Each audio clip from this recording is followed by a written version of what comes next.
1. The cornfield maze.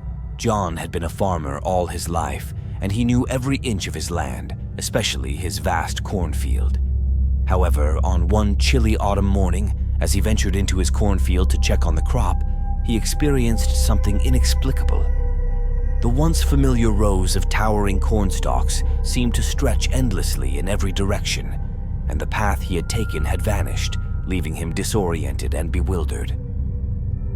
At first, John tried to retrace his steps, but the maze-like cornfield defied his every effort. Panic clawed at him, and his calls for help were swallowed by the rustling leaves and the eerie silence that surrounded him.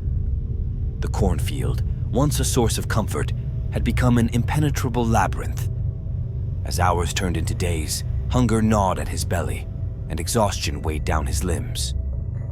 It was during this time that he began hearing whispers, faint, unsettling voices that seemed to emanate from the very cornstalks themselves. They beckoned him deeper into the labyrinth, promising an escape from the endless maze. Desperation drove him to follow these haunting voices. Day by day, he journeyed deeper into the heart of the cornfield, where the shadows danced among the rows. Their faces were twisted into grotesque expressions, and they moved with eerie, mesmerizing grace, taunting him with their unsettling presence. John's disappearance did not go unnoticed by his friends and family.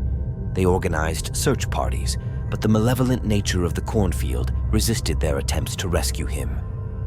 More and more people were ensnared in the ever-expanding maze, and panic spread through the rural community. John and the others who had joined him deep within the field discovered that the maze was not just a simple cornfield, but a gateway to a nightmarish realm. It was a place where an ancient evil had been imprisoned for centuries. This malevolent force thrived on the lost souls trapped within the ever-changing maze. As they ventured deeper, John and his friends came face to face with the ancient evil itself. A monstrous entity that had been bound to the land by a curse. It hungered for the souls of the living and had used the cornfield's magic to ensnare them. In a final, desperate act, John and his friends worked together to break the curse, invoking an ancient incantation that they had found in a tattered journal deep within the maze. With a blinding burst of light, the malevolent force was banished, and the cornfield maze slowly reverted to its normal state. However, as they emerged from the field, they found that years had passed in the outside world. They were forever changed by their nightmarish journey, and the once thriving rural community had withered in their absence. The cornfield maze had claimed its victims, and though they had escaped its clutches, they could never truly escape the haunting memories of their ordeal. It stood as a stark warning to all those who dared to venture into the heart of the rural countryside, where the line between the known and the unknown could blur, and ancient evils could lurk just beyond the cornstalks. 2. The Lost Village. Sarah's journey had taken her deep into the heart of an unfamiliar forest, driven by an unquenchable curiosity and a passion for documenting the hidden and the mysterious. And it was there, in the heart of this forgotten wilderness, that she stumbled upon the hidden village. The quaint cottages and welcoming villagers appeared before her like a forgotten dream, untouched by modern civilization. Sarah, an avid photographer, couldn't resist the opportunity to capture the unique charm of this hidden village. As she snapped photos of the picturesque cottages and the vibrant wildflowers that adorned the streets, she couldn't help but feel a sense of enchantment that wrapped her in the embrace of a timeless place. As evening descended, Sarah continued taking photos, her camera's shutter clicking in the waning light. The air grew cooler, and the village took on a serene, almost magical atmosphere. It was then that she heard it, a soft, whispered voice, barely audible over the distant chirping of crickets. "You shouldn't have come here," the voice seemed to say. Startled, Sarah turned around, searching for the source of the mysterious warning. But to her bewilderment, she couldn't see anyone. The village, which had been bustling with life just moments ago, was now eerily empty. It was as if the villagers had vanished into thin air. Heart-pounding, Sarah called out, "Hello? Is someone there?"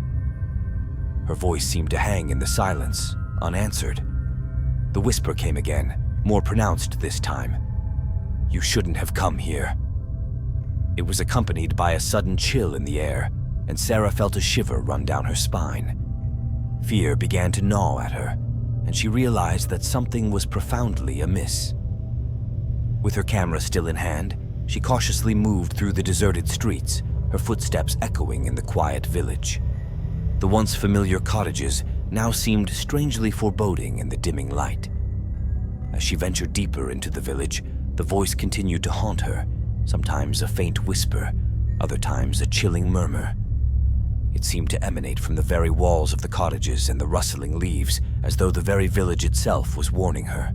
Sarah's heart raced as she searched for any sign of the villagers or an explanation for their sudden disappearance.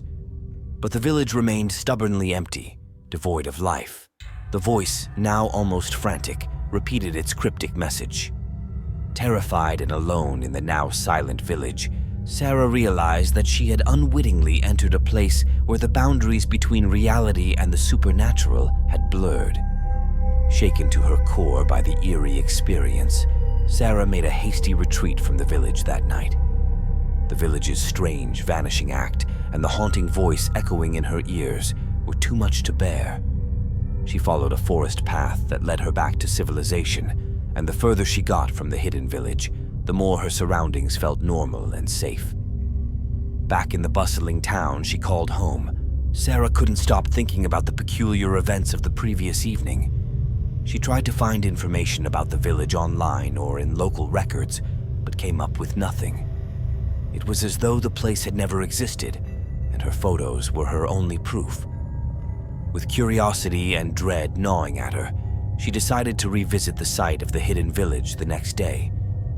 She was determined to capture more images and investigate the inexplicable occurrences she had witnessed. However, when she arrived at the location where the village had stood, her heart sank. The village was gone. In its place was nothing but a dense thicket of forest, as if the village had been an illusion, a mere figment of her imagination. Fearing the loss of her photos from the previous day, Sarah quickly checked her camera. To her disbelief and growing horror, the images she had taken were nowhere to be found. Every snapshot she had captured of the picturesque cottages, the vibrant flowers, and the friendly villagers had vanished, leaving her with an empty memory card. Sarah stood in stunned silence, surrounded by the empty, silent forest. The village had disappeared, and all traces of her encounter with it were gone, except for the haunting memory that lingered in her mind. It was as if the hidden village and its peculiar inhabitants had been wiped from existence, leaving Sarah with a chilling mystery she would carry with her for the rest of her days.